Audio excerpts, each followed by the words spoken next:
Assalamualaikum warahmatullahi wabarakatuh.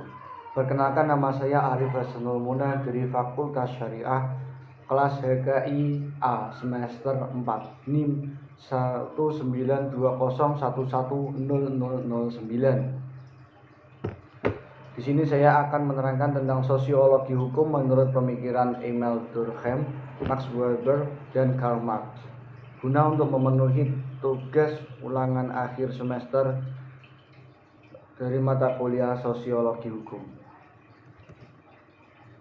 Sosiologi hukum menurut Emil Durkheim adalah sosiologi yang sejak semula mempunyai perhatian sangat tinggi terhadap hukum.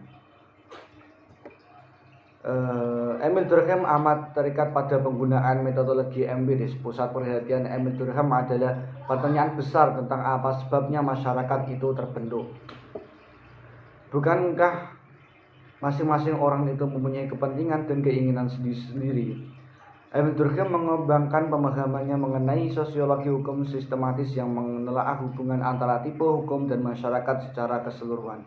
Dalam konsep Emil Durkheim, hukum sebagai moral sosial pada akhirnya adalah suatu ekspresi solidaritas sosial yang berkembang di dalam suatu masyarakat. Hukum menurut Emil Durkheim adalah cerminan solidaritas. Tidak ada masyarakat yang dapat tegak dan eksis tanpa adanya solidaritas. Menurut Emil Durkheim, hukum dirumuskan sebagai suatu norma yang bersanksi.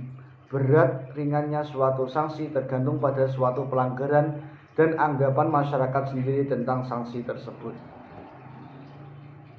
Dalam bukunya mengenai Society dan Division, Emil Durkheim menegaskan bahwa kuatnya kedudukan negara diakibatkan oleh berkembangnya solidaritas organis dan lebih-lebih terlepasnya hubungan sosial masyarakat sebagai kesatuan atau halde merupakan protoplasma sosial yang menciptakan tipe-tipe dasar masyarakat bersifat menyeluruh yang dapat melahirkan masyarakat baru dan cara-cara bagaimana masyarakat baru itu bergabung.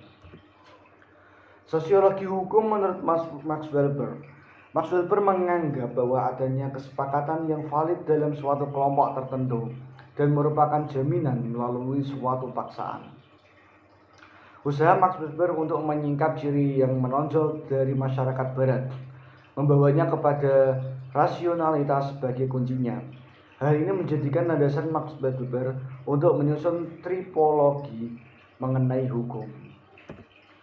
Max Weber berpendapat bahwa hukum memiliki rasionalitasnya yang substantif ketika substansi hukum itu memang terdiri dari aturan-aturan umum in abstracto yang sudah dideduksikan guna menangani sebagai kasus konkret. Sosialisasi hukum menurut Karl Marx. Dari kajian Karl Marx, menurut hukum bukan sekali-kali model idealisasi model masyarakat, atau setidak-tidaknya bahwa masyarakat adalah manifestasi normatif apa yang telah dihukumkan, melainkan merupakan pengemban amanah kepentingan ekonomi kapitalis yang tidak segan memarahkan kehidupannya lewat eksploitasi yang lugas menurut Karl Marx. Menurut Karl Marx, bukan saja berlaku sebagai fungsi politik saja, melainkan sebagai fungsi ekonomi. Pokok pikiran Karl Marx dalam sosiologi hukum.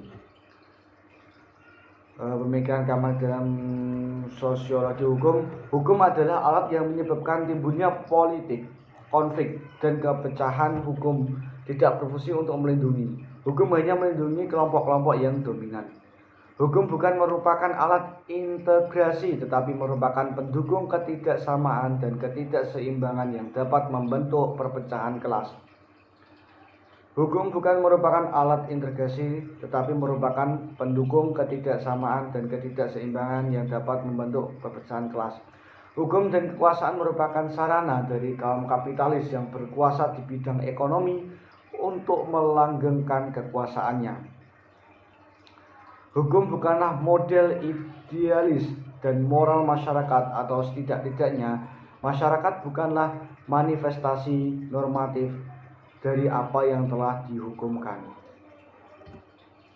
Sekian dan terima kasih dari penjelasan saya mengenai sosiologi hukum menurut pemikiran Emil Durkheim, Max Weber, dan Karl Marx. Kurang lebihnya mohon maaf. Assalamualaikum warahmatullahi wabarakatuh.